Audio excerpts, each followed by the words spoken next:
రుకయ్య బేగం కోరరాని కోరికే కోరారు. రుకయ్య సంగతి నాకు చిన్నప్పటి నుంచి తెలుసు.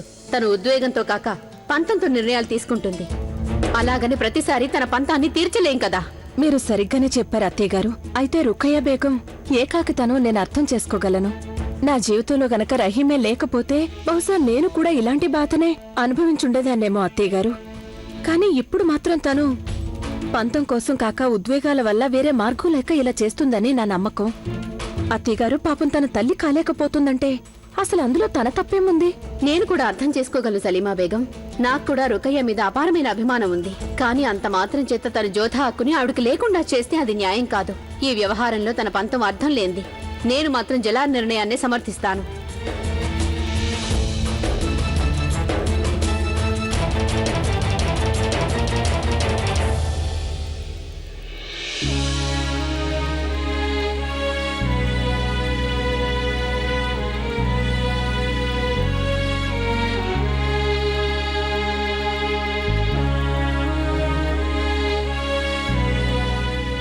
జోదా బేగం పరిస్థితి రాను రాను క్లిష్టంగా తయారవుతోంది. రుకయ్య బేగం మానసిక స్థితి చాలా తీవ్రంగా ఉంది. నేను ఆవిడ బాధని అర్థం చేసుకోగలను.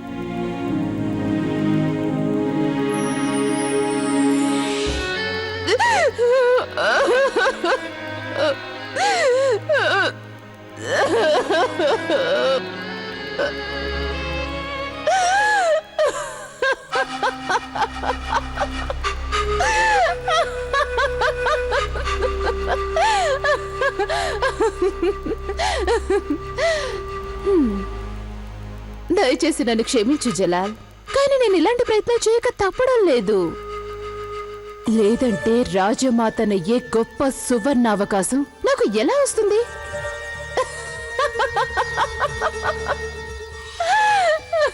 వాహ్ రుకయ్య బేగం, వాహ్, చాలా బాగుంది. ఎంత గొప్పగా నటించావో నువ్వు. ఒక నిస్సహాయ తల్లిగా, అభాగ్యురాలిగా, కొడుకు కోసం అలమటించే స్త్రీగా గొప్పగా నటించావు. వాహ్, చాలా బాగుంది.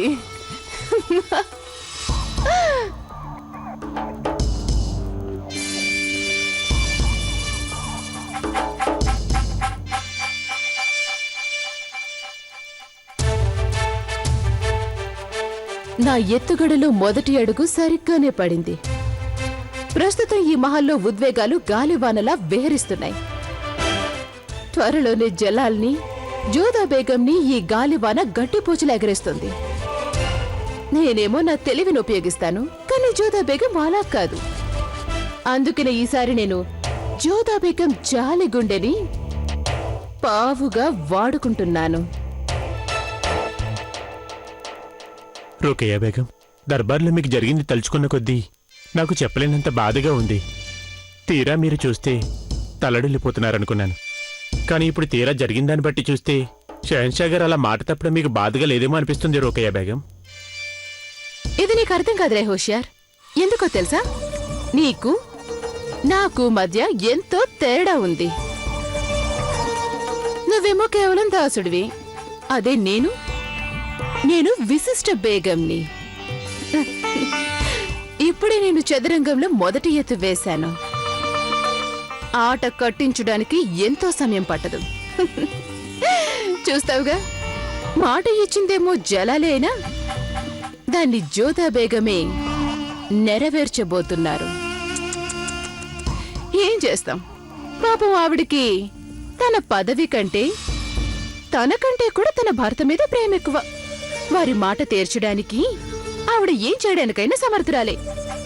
జలాల్ తలవంపులు ఆవిడ సహించలేదు. కనుక జలాల్ని అప్రతిష్ఠ నుంచి కాపాడ్డానికి ఆవిడ తన సంతానంలో ఒకరిని నాకు ఇవ్వక తప్పదు. అంతే. ఆ జోదా బేగం తన భారత నిర్ణయాన్ని మార్చడానికి ఎంత వ్యవధి తీసుకుంటుందో అది మాత్రం మనం వేచి చూడాలి. ఇంకోలా చెప్పచ్చు, తన నిర్ణయం మార్చుకునేలాగా జలాల్ని బలవంతం పెట్టడంలో ఆవిడికి ఎంత వ్యవధి పడుతుందో